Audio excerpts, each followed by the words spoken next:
In this 4-part series, get an inside look on the making of one of the most anticipated titles in gaming history.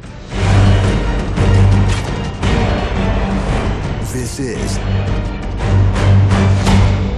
Inside Assassin's Creed 3.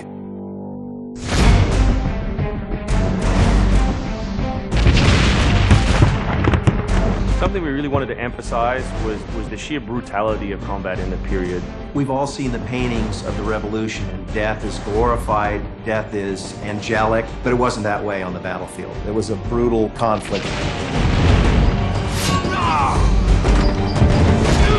It feels that you're constantly going through dynamic fights, and that's not something technically we could do in the past. So it was like a personal challenge on the team to say, no, I think we can do this.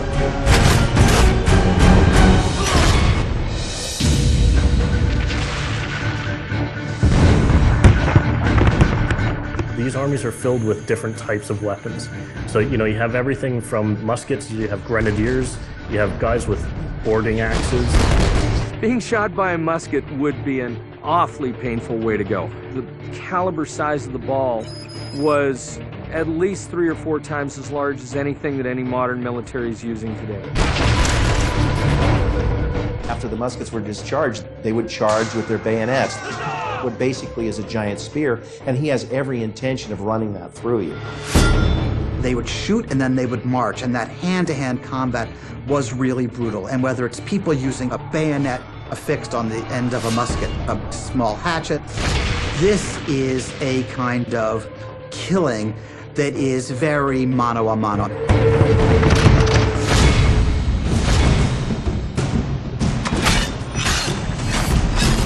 All the animations, all the weapons are brand new. It was interesting to start on a new style of fighting that is much more close and aggressive. Connor's favorite weapon is the tomahawk, obviously super deadly in hand-to-hand combat. Also the bow and arrow. It fits with his native heritage and it's lethal. The rope dart, it's a real accurate Chinese tool that we found the references for that period as well. He can use it from the ground, so he can bring the enemy towards him. It gives him the ability, for example, on a tree, to hang someone from above.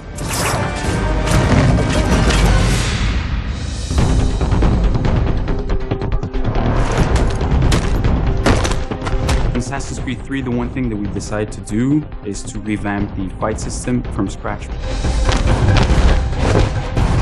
We wanted the skill in the combat in the game to be about transitioning from character to character by choosing the right moves, by performing them correctly. It allows you to basically mow your way through large numbers of people if you're good enough without stopping. What do you do if you go into a bunch of guys with muskets and they try and shoot you? So we had to figure out, can you dodge them? Can you run away? And we've added all these options, but our big one is the meat shield, where you can grab a guy and he gets shot instead. Our mocap guys are stuntmen. We spend a long time with them rehearsing and figuring out exactly what would be the greatest choreography. We had to go through, like multiple people. Connor is trained in a very different style of fighting to the British soldiers. The close quarters flow of the combat that's happening between the punches, the kicks, and everything else is indicative of what happens in the real world. I'm very impressed by the moves that they do. It's cool to see push kicks and axe kicks and different sort of takedowns that are done correctly and very believable when they're done. We're hand right, punch to the face, boom, to the throat, to the groin, finish with boom. This is something new for us that we're really proud of. It's fast, it's fluid, and you go through these guys like butter.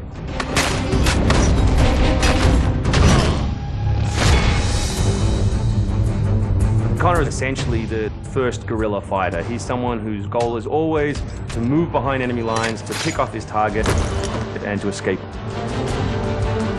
Employing guerrilla tactics, or what we now know today as asymmetric warfare, was something that truly was a component of the American Revolution. They learned what we would think of as guerrilla-style warfare. You sort of hit quickly and then disappear.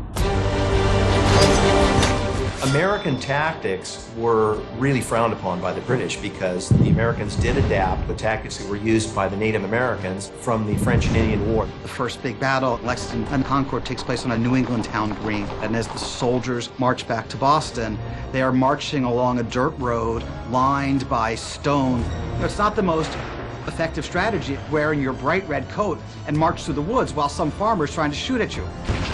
The Americans brought a tactic that they couldn't really cope with. They essentially took it away from the battlefield and they started guerrilla tactics.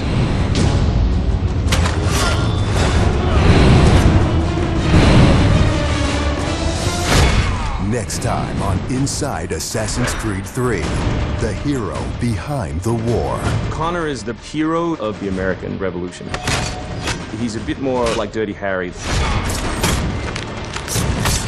Connor is the current-day Special Forces soldier. Silent, stealthy. He's fighting for freedom and he's fighting against tyranny.